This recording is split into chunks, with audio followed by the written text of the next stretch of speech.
Welcome back to our live coast-to-coast TV and radio simulcast of Marijuana Election Night. Here's Laura Bianchi.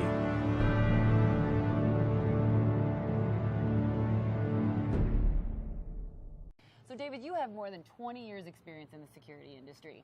Tell me a little bit about some of the special considerations and just hurdles and quirks that cannabis business owners face from a security perspective.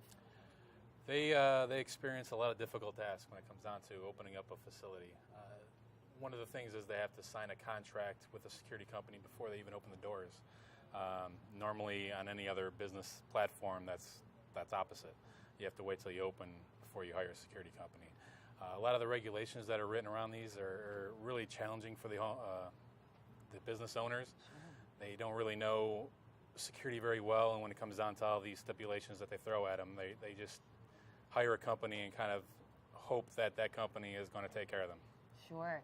Now, I understand that you do audits for these business owners, and at one point you did 75 audits across the United States, and not a one of them passed. Clearly that's concerning.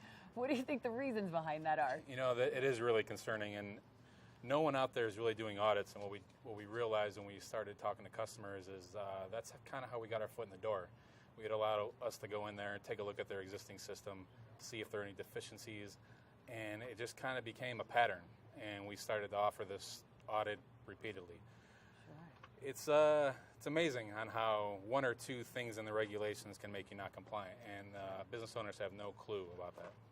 Do you think there's anything better from a regulatory perspective that we can do to either make things more clear, or do you think a lot of the security requirements, aren't really applicable to what the goal is, which is obviously protecting the community as well as the product and the business owners?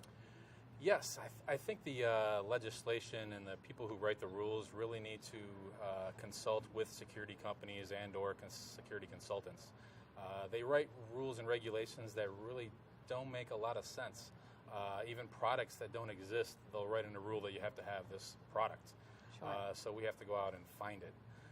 So, yeah, on the level of getting it regulatory to make it better is to hire a company that can outsource for the state. Normally what we're seeing is that there's a lot of, every state is different. So in the state of Colorado, we have what they call the Marijuana Enforcement Division, which is ran by the Internal Revenue Department. Sure. So their focus is on obviously cash a lot. And these individuals don't have a skill set in security to where they know electronic security. So walking into a facility and passing it when they're really not passed because they just don't have the skill set to do it. I think that's really what's lacking is they have to hire an outsourcing company that kind of dedicates, and I hate to use the word task force, but I do believe just in general we need a cannabis task force regarding security. Sure. So, everyone thinks of the cash as being the number one issue. Obviously, this is a cash business. The banking industry has not been overly willing to assist cannabis industry owners. So they're stuck in a difficult position where they have individuals paying cash, and you have a lot of cash on hand as well as product. But how do you guys address that issue? And I understand the regulations are different in each state, but in other words, do you deal with armored cars from a transport perspective?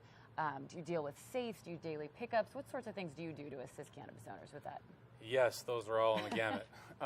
There's a lot of companies out there that invest in the armored car. That is a safe option. If the situation to arise where if a criminal element knew that you were transporting product in the armored vehicle or not an armored vehicle, we think the result is almost going to be the same. Sure. There's still going to be a bad situation there. So with the safes, building fortification, cash on hand, travel in the product, it's a unique situation with every customer. We have to kind of devise different plans. I mean, some people never leave the cash out of the facility and they lock it down in a storeroom. Sure. Or sometimes you have no clue what they do with it. So, cash is starting to become less and less of a problem. Sure. In Colorado, they have found a way to bank with local banks and whatnot. So, a lot of our clients hand over a check now, which is fantastic. Right. Instead of about $45,000 in cash. We even had our bank accounts shut down one time because of our deposit smelled. So from even being on an ancillary company, we have cash Same problems. Yeah. Sure.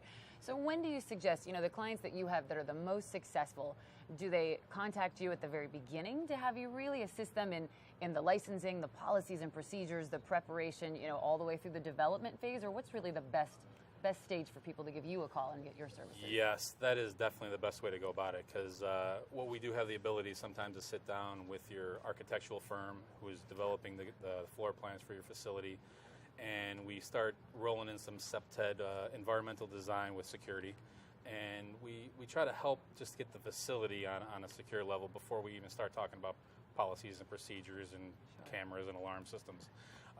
That helps out dramatically. So we can set forth the plan, the procedure, and then implement it. And then usually when that happens, very far and few between, we have a customer that we're able to kind of handhold all the way through.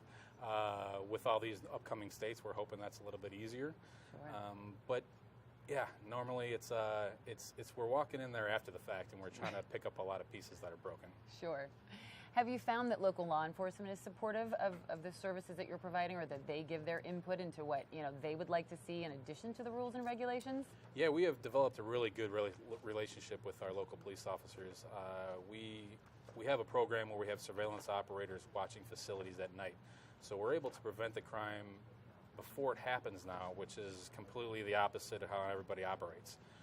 So we're watching most of these grow facilities that are kind of clustered in areas, and when we see a specific vehicle pull up and they're kind of scoping out a couple different locations, and we know they're up to no good. Our operators kind of can tell body language as soon as they hop out of the vehicle. Obviously, if they're wearing masks or a crowbar, it's a no-brainer. It's a good giveaway. But then we get on the phone with law enforcement right away, and it's amazing how the first couple times we made the phone call, it was a little hesitant, and they were kind of trying to figure out who we were, how we operated. And now here we've developed the relationships with the liaisons that they have for cannabis, and we're able to get people off the streets now. Fantastic. So is it safe to assume that if it were to be legalized from a federal perspective, it would make things a little bit easier on the security side? I really don't know. I think it's going to be a challenging ball game no matter what we do. If we get federal government involved, there's still going to be learning curves.